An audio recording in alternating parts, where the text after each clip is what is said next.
Have you ever felt that tiny jolt of panic the moment the waiter makes eye contact from across the room and starts walking towards your table? That feeling is universal. It's like your brain, which was just working perfectly in English, suddenly goes completely blank. You've practiced what to say in your head 100 times, but when they finally ask, "Are you ready to order?"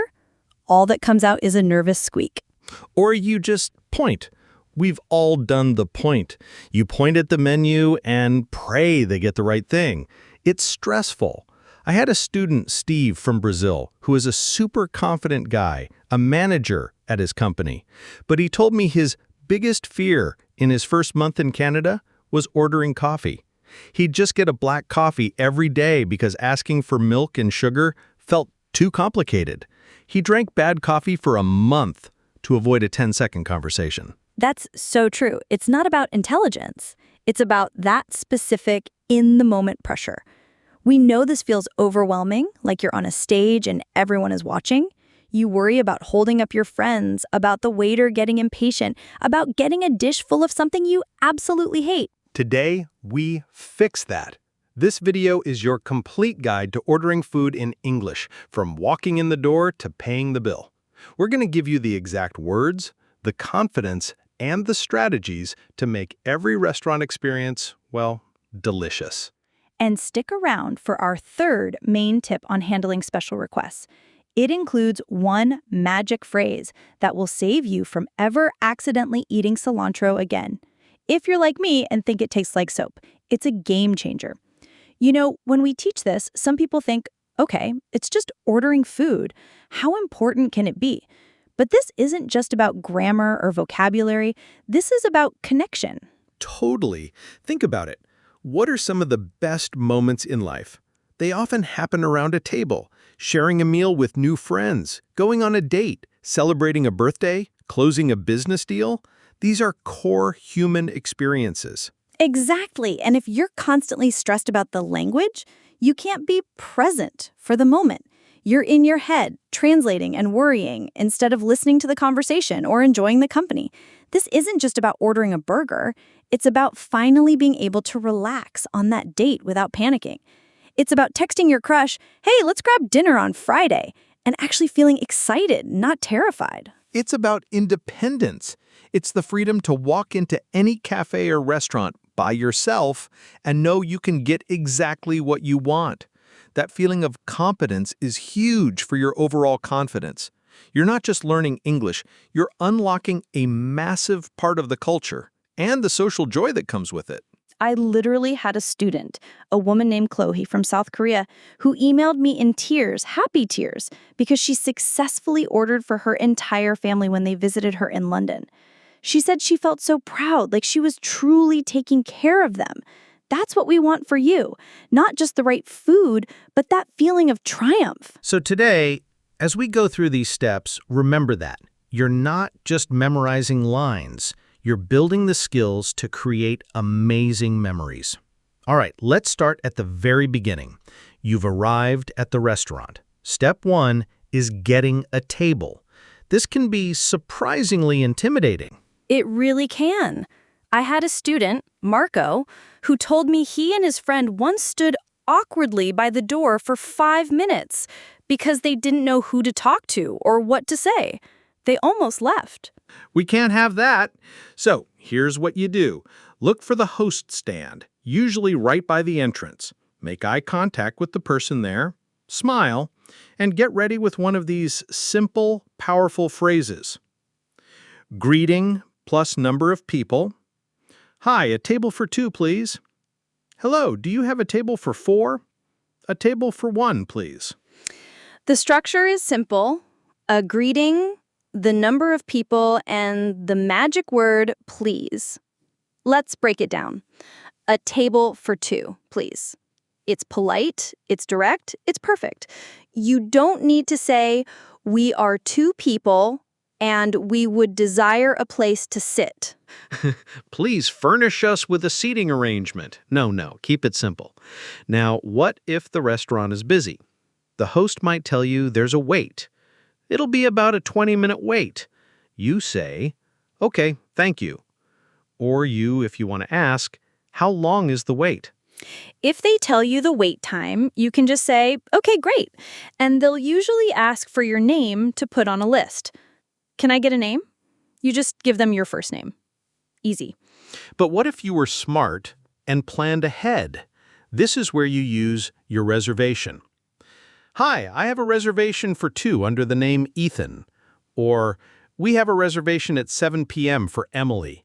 That phrase, I have a reservation under the name, is your golden ticket.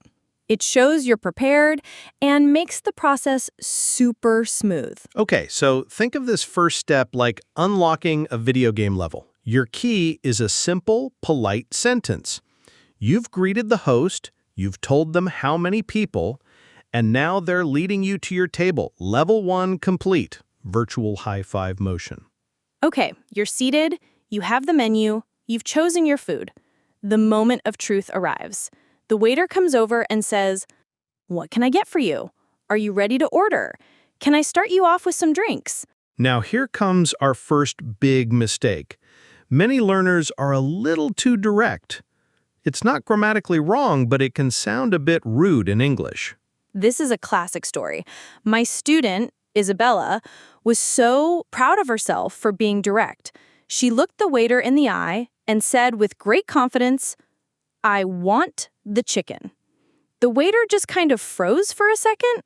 It's because "I want" can sound demanding, almost like a child saying, "I want a toy." Exactly. It's not what you mean. You're just trying to be clear. So let's upgrade that phrase. We have 3 amazing, polite, and supernatural options for you. 1, I'll have, confident and common. 2, I'd like, polite and classic. 3, could I get, gentle and a little more formal. Let's talk about these. I'll have the salmon, please. This is probably the most common one you'll hear native speakers use. It's short for I will have, and it sounds confident and friendly. I'd like the steak, please. This is short for I would like, and it's the classic polite option. You can never, ever go wrong with I'd like. It's always a safe and great choice. This is my personal favorite. And, could I get the pasta, please? This one is fantastic. It's phrased as a question, which makes it feel extra polite and gentle. It's perfect if you're feeling a little nervous. This next part, it's a game changer. Most learners stop there, but to sound truly natural, add what it comes with. For example, if the menu says the burger comes with fries or a salad, you specify. I'll have the burger, and I'll get the fries with that, please. That little detail shows you've read the menu and makes the waiter's job easier. It makes you sound like a pro. Okay, but here's where things get tricky. What if you need to change something? Or you have a dietary restriction? This is where many learners freeze. This is where that soapy tasting cilantro comes in. Or nuts, or dairy, or anything you can't have, or just don't like. This is our deep dive subtopic, making special requests. Emily, this is the part that scares me. What if they say no? What if I'm being difficult? I don't want to be that customer. Let's tackle that fear together. You have a right to know what's in your food and to ask for what you need. It's all about how you ask. Let's role play. I'm the waiter. The menu has a spicy chicken sandwich. You like chicken, but you hate spicy food. What do you do? I ask, is it spicy? Good start. That's a great question. Let's make it even better. Asking about ingredients. How spicy is the chicken sandwich? Does the pasta have mushrooms in it? What comes with the fish? Now, let's say it is spicy. You still want the sandwich. You need to ask them to change it. This is where you use the magic of politeness. Could I get the chicken sandwich but with no spicy sauce, please? I'd like the house salad but without onions, please. Oh, but with no sauce. That feels much better than just saying, no sauce. Exactly. Now, for the most important one, allergies. This isn't a preference. This is about your health. You need to be very clear. I have a severe nut allergy. Does the pesto contain any nuts? Before I order, I need to let you know I'm allergic to shellfish. Is it possible to make the soup gluten-free? When it comes to allergies, don't be shy. State it clearly at the beginning. It's for your safety, and restaurants take this very seriously. See? You're not being difficult. You're being clear. And using phrases like, could I get, and without ingredient, please, makes all the difference. You've got this. Okay, the hard part is over. You ordered successfully. The food has arrived. You're eating. Whew. But here's what most learners miss. They've practiced ordering so much, they forget about the rest of the meal. The conversation isn't over yet. The waiter will probably come back to your table and ask a very common question. How is everything? How's the food? We've seen so many students just panic and nod, but this is a great low-pressure moment to practice a quick response. Your simple responses. It's delicious, thank you. Everything's great, thanks. It's really good. Simple, positive, and polite. Now, what if you need something? A fork, more water, some salt? Don't wait for the waiter to come to you. You need to get their attention. The phrase for this is, excuse me. Make eye contact, give a small wave if you need to, and say, excuse me. When they come over, use that same polite, could I get, or could we have, formula. Excuse me, could we have some more water, please? Excuse me, could I get another napkin? Excuse me, could I get the check or bill, please? This brings us to a tough situation. What if there's a problem? They brought you fish, but you ordered chicken. Your steak is well done, but you asked for rare. Oh, this is the one that fills everyone with dread. I had a student who was so non-confrontational that he once received a soup he was allergic to and just didn't eat it. He paid for it and left hungry because he was too scared to say anything. We cannot let that happen to you. Never. You deserve to get what you ordered. The superhero phrase here is a gentle combination of apology and fact. Excuse me, I'm sorry, but I think I ordered the chicken. Excuse me, I'm sorry, but I asked for my steak medium rare, and this seems to be well done. Let's break that down. Excuse me gets their attention. I'm sorry, but shows that you're not angry. It softens the entire statement. It signals, I know you're busy, I don't mean to cause trouble, but there is a small issue. It's a magical phrase. Then you just state the fact. I ordered X. 99% of the time, the waiter will be super apologetic and fix it immediately. Oh, I'm so sorry about that. I'll get that fixed for you right away. It's not a fight. It's a simple correction. When you do this for the first time, you will feel so powerful. It's a huge confidence boost. All right, DialogueBoost family, theory is great, but practice is where the magic happens. It's your turn to speak. We're going to show you a situation on screen, and we want you to say the correct phrase out loud. Don't be shy. Say it to your computer, your phone, your cat. It doesn't matter. The physical act of speaking is what builds the muscle memory. We'll pause for 5 seconds to give you time. Ready? Situation 1. You've just walked into a restaurant. You and your friend need a table. What do you say? Go. Great. You could have said, "Hi, a table for 2, please." How did you do? Situation 2. The waiter is ready for your order. You want the cheeseburger, and you'd prefer a salad instead of fries. What do you say? Speak now. Awesome. A perfect answer would be, "I'd like the cheeseburger, and could I get the salad with that, please?" Okay, pausing now. How are you feeling?